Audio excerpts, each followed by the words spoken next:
আপনি কখনো জীবনে সূর্যোদয় দেখেছেন? কত প্রশান্তিদায়ক, কত শক্তিদায়ক হয়। মনের মধ্যে যেন একটা নতুন প্রেরণা দান করে, একটা নতুন উৎসাহ। কিন্তু যদি আপনি উঠতে দেরি করেন, তাহলে আপনি এই সূর্যোদয় দেখতেই পাবেন না। ঠিক এরকমই হয় আমাদের জীবনেও। সুযোগ সূর্যোদয়ের মতো। যদি আপনি আপনার জীবনে দরকারের চেয়ে বেশি অপেক্ষা করেন এই সুযোগের সদ্ব্যবহার করতে, তাহলে এই সুযোগ আপনার অপেক্ষা কখনোই করবে না, তা চলে যাবে। সেই জন্য এদের সামলে রাখুন।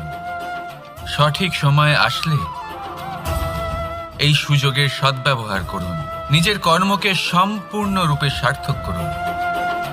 এটাকে এক মুহূর্তের মতো দেখুন।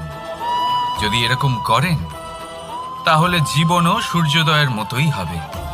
এতে সন্তুষ্টি থাকবে, গৌরব থাকবে, আর থাকবে শান্তি। রাধা রাধা।